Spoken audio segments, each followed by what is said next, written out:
కుంభరాశి వారికి మే 20, 21, 22, 23 ఈ తేదీల్లో ఎస్ అనే వ్యక్తితోటి మీకు జరగబోయేది తెలిస్తే మీరే ఆశ్చర్యపోతారు. మీరు ఎన్ని పనుల్లో ఉన్నా సరే ఆ పరమేశ్వరుడే మీతో మాట్లాడుతున్నాడు అనుకుని ఈ వీడియోని చివరి వరకు కూడా వినండి. ఎందుకంటే ఆ తండ్రి మీతో ఏదో చెప్పాలి అనుకుంటున్నాడు.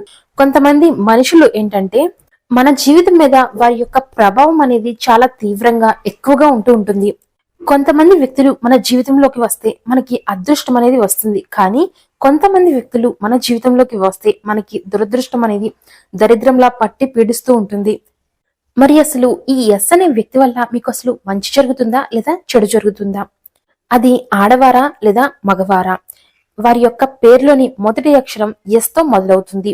ఇప్పుడు నేను చెప్పేటువంటి అంశాలు వారిలో ఉన్నట్లయితే అది ఖచ్చితంగా వారి గురించి అని అర్థము.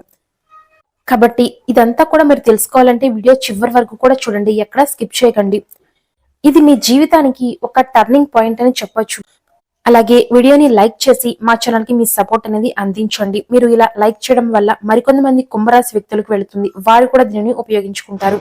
అలాగే మీరు లైక్ చేసినప్పుడు కింద కామెంట్స్ బాక్స్ దగ్గర హైప్ అనే పాయింట్స్ వస్తాయి. అలాగే హైప్ ఇచ్చారంటే మరికొంతమంది వ్యక్తులకు ఇది షేర్ అవుతుంది. ఇక ఆలస్యం చేయకుండా మనమైతే వీడియోలోకి వెళ్ళిపోదాం. కుంభరాశి వారిది రాశి చక్రంలో 11వ రాశి. వీరికి అధిపతి శని భగవానుడు. నిజానికి శని భగవానుడు అంటే అందరూ కూడా చాలా భయపడిపోతూ ఉంటారు.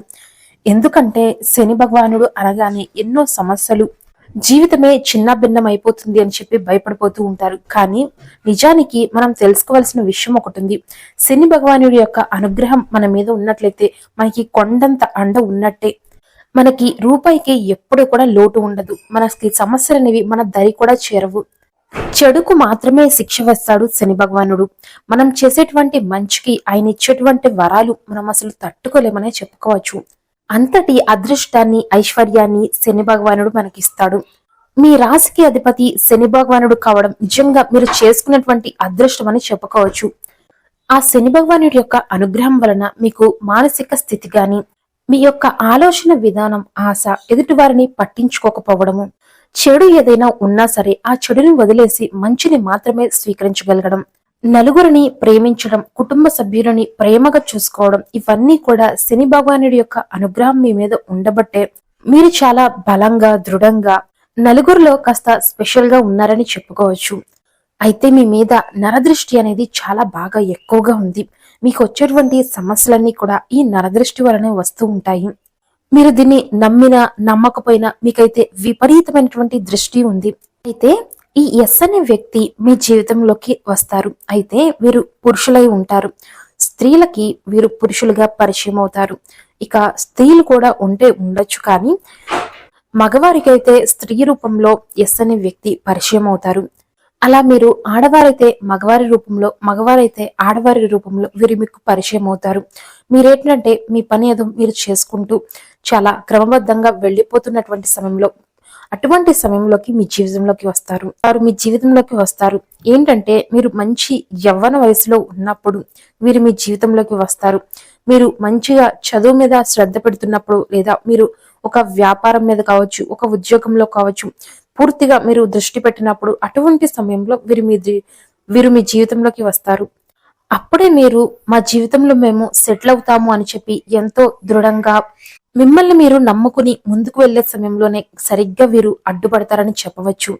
మీరు ఏంటంటే బాగా డబ్బులు సంపాదించాలి, మా కుటుంబాన్ని బాగా చూసుకోవాలి, ఒక మంచి ఉద్యోగం చేయాలి, లేదంటే ఒక వ్యాపారంలో బాగా స్థిరపడిపోవాలి, మంచి ఇల్లు, కారు కొనుక్కోవాలి, మా ఫ్యామిలీ మెంబర్స్ అందరినీ కూడా చాలా బాగా చూసుకోవాలి అనుకుని జీవితం మీద చాలా కసిగా ముందుకు వెళ్లే సమయంలో ఈ ఎస్ అనే వ్యక్తి మీ జీవితంలోకి వస్తారు. మీ జీవితం మొత్తాన్ని కూడా సర్వనాశనం చేస్తారు. అలా వారు మీ జీవితంలోకి రాక ముందు వేరే, వచ్చిన తర్వాత వేరే అనేది మీకు చాలా వివరంగా మీ కళ్ళకి కట్టినట్లే అర్థమైపోతుంది. అంటే అంతకు ముందు మీరులా ఉన్నారు, కానీ వారు వచ్చి వెళ్ళిన తరువాత మాత్రం మీ జీవితంలో మీకు సంపాదించాలన్న ఆశ, కోరిక అన్నీ కూడా చనిపోతాయి. ఇంతకు ముందు ఏదైతే మీరు చేయాలి అనుకున్నారో అవన్నీ కూడా వదిలేసి వీరి గురించి మీరు బలంగా ఆలోచిస్తారు. ఆ విధంగా గ్రహాలన్నీ కూడా మారిపోతాయి. మీరు ఏదైతే చేయాలి అనుకుంటారో వాటి మీద ఇష్టం అనేది మీకు పోతుంది. వాటన్నిటికన్నా మాకు వీరే ముఖ్యం అనే విధంగా వారు మీ జీవితంలో పోషిస్తారు. అయితే దురదృష్టవశాతం ఏంటంటే కొంతమంది వ్యక్తులకు వారి యొక్క జీవితంలో మధ్యలో నుంచి వీరు వెళ్ళిపోతారు. కానీ మిగతా వారికి మాత్రం జీవితాంతం వారిని పట్టి పీడిస్తారని చెప్పుకోవచ్చు. అయితే వీరు మిమ్మల్ని వదిలించుకోవాలన్నా కూడా మీరు వారిని అస్సలు వదిలించుకోలేరు. అలా మీ జీవితాంతం కూడా వీరు మిమ్మల్ని బంకలాగా వదిలిపెట్టి అస్సలు వెళ్లరు. కానీ మీకు తెలుసు, మీకు జీవితంలో వీరి వల్లనే సమస్యలు వస్తున్నాయి, మీరు ఎదగలేకపోవడానికి కారణం ఈ వ్యక్తే అని. ఇవన్నీ తెలిసి మీరు వదిలించుకోవాలనుకున్నా కూడా ఒక రకమైన బంధం మీకు వారికి మధ్య ఏర్పడుతుంది కాబట్టి మీరు దానిని వదిలించుకోలేరు. అయితే ఈ విషయం మీకు సంబంధించినటువంటి కొందరికి మాత్రమే తెలుస్తుంది. ప్రపంచానికి అంటే అందరికీ కూడా ఈ విషయం అనేది తెలియదు. మీకు బాగా దగ్గరగా ఉన్న ఆ వ్యక్తులకి మాత్రమే ఈ విషయం అనేది తెలుస్తుంది. కానీ మీరు కోరుకున్న జీవితం, మీరు కావాలి అనుకున్న జీవితం ఇది కాకపోయినా మీరు ఏమీ చేయలేని పరిస్థితిలో ఉండిపోతారు. కానీ వీరు గనక మీ జీవితంలోకి రాకపోయి ఉంటే మీరు ఏదైతే చేయాలి అనుకున్నారో, ఏదైతే సంపాదించాలి అనుకున్నారో, ఏ స్థాయికి మీరు చేరాలి అనుకున్నారో ఖచ్చితంగా ఆ స్థాయికి మీరు చేరుండేవారు. కానీ తెలిసి చేసినా తెలియక చేసినా తప్పు తప్పే. మీరు కూడా వారి ఉచ్చులోకి కాస్త వెళ్ళుంటారు కాబట్టి వారు నచ్చడంతో ఇక మీరు ఏమీ చెయ్యలేని పరిస్థితి. ఎప్పుడైతే ఇటువంటి వ్యక్తులు మీ జీవితంలోకి ప్రవేశిస్తారో వారేంటంటే వారి జీవితంలో ఉన్నటువంటి ఏదో ఒక కొరత, లోటు అనేది, జీవితంలో ఏదో ఒక కొరత ఉన్న వారు అటువంటి వ్యక్తులే ఈ విధంగా ప్రవేశిస్తూ ఉంటారు. వారు కూడా ఏంటంటే చాలా అందంగా, ఆకర్షణీయంగా ఉంటారు. అలాగే వారి జీవితంలో జరిగేటువంటి సంఘటనలను మీతో చెప్పడం వలన వారు మీకు మెల్లమెల్లగా దగ్గరవుతూ ఉంటారు. ఇలా వారికి ఉన్నటువంటి సమస్యలు, బాధలు మీకు చెప్పుకొని దగ్గరవడము, మేము మీలాంటి వారినే కోరుకుంటున్నాము, మీలా ఉంటే బాగుండు అని చెప్పి ఆ వ్యక్తులు మీకు దగ్గరవుతారు. మొదట్లో వారిని మీరు కాస్త ఓదారుస్తూ ఉంటారు. ఆ తర్వాత చివరికి చూస్తే వారితో మీకు ఏదో తెలియని ఒక బంధం అనేది ఏర్పడిపోయి ఉంటుంది. చివరికి జీవితంలో వెనక్కి తిరిగి చూసుకుంటే వీరే ముఖ్యమనిపిస్తుంది తప్ప మిగతావన్నీ కూడా మీకు ఏమీ ముఖ్యం కాదు అనిపిస్తూ ఉంటుంది. అలా మీకు తెలియకుండానే మీరు ఒక తప్పులోకి వెళ్ళిపోతారు. చివరికి ఇది తప్పు అని మీకు తెలిసినా కూడా దానిని మీరు వదులుకోలేని పరిస్థితిలోకి వెళ్ళిపోతారు. కానీ ఇన్నాళ్లుగా మీ జీవితంలో జరిగిందేదో జరిగిపోయింది. కానీ ఇక మీదట అటువంటి వ్యక్తులు మీకు అవసరమా? మీకంటూ మీ కుటుంబం, పిల్లలు ఉన్నారు, మిమ్మల్ని కన్న తల్లిదండ్రులు ఉన్నారు. వారి గురించైనా సరే మీరు ఒక్కసారి ఆలోచించండి. అటువంటి వ్యక్తులు మన జీవితంలోకి అవసరమా? వారితో ఎంత దూరంగా ఉంటే అంత మంచిది అని చెప్పి మీరు ఒకసారి వారి గురించి బలంగా ఆలోచించండి. వారికి మీరు అవసరమై ఉండొచ్చు, కానీ మీకు వారు అవసరం లేదు. కాబట్టి అటువంటి వారికి మీరు ఎందుకు ఆకర్షితులవుతున్నారు? మీ జీవితాన్ని మీరు ఎందుకు పాడు చేసుకుంటున్నారు? అలా వారి యొక్క ఆలోచనలతోటే మీ జీవితం అంతా కూడా, మీ యొక్క మనసంతా కూడా ఎంతో నరకం అనేది చూస్తుంది. మీరు ప్రశాంతంగా తిండి తిని ఎన్నాళ్ళైంది? ప్రశాంతంగా నిద్రపోయి ఎన్నాళ్ళైంది? అలాగే సంతోషంగా మీ కుటుంబంతో ఉండి ఎన్నాళ్ళైంది? ఇంతకు ముందులా మీరు అసలు ఉన్నారా లేదా అని ఒక్కసారి మీరు ఆలోచించుకొని మీరు మారాలా వద్దా అనేది ఆలోచించండి. కాబట్టి ఈ ఎస్ అనే వ్యక్తి మీ జీవితంలో ఉండాలా వద్దా అనేది మీరు బాగా ఆలోచించి నిర్ణయం తీసుకోండి.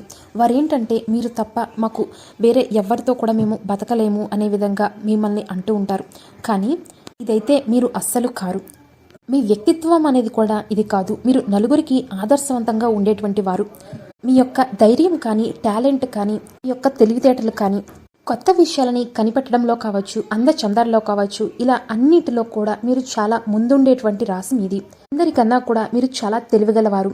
మీరసలు చాలా గొప్ప స్థాయిలో ఉండాల్సిన వ్యక్తులు. కాబట్టి కేవలం ఆ ఒక్క ఎస్ అనే వ్యక్తి వలన మీ జీవితాన్ని మీరు ఇక్కడికే ఆపేసుకుంటున్నారు.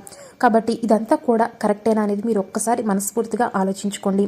కాబట్టి మీ కుటుంబం కోసం, మీ భార్య పిల్లల కోసం చక్కగా ఆలోచించి ఒక మంచి నిర్ణయాన్ని తీసుకోండి.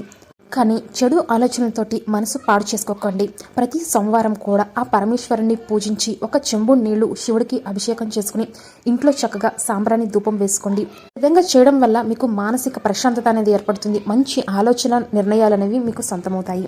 ఆ పరమేశ్వరుడి యొక్క స్వభావం మీకు చాలా దగ్గరగా ఉంటుంది. కాబట్టి ఆలోచించి మంచి నిర్ణయాలు తీసుకోండి. పరమేశ్వరుని పూజించడం, ఓం నమ శివాయ అనేటువంటి మంత్రాన్ని ప్రతిరోజు కూడా 11 సార్లు జపించడం వల్ల మీకు చెడు ఆలోచనలన్నీ కూడా పోయి మంచి దారిలోకి వెళతారు.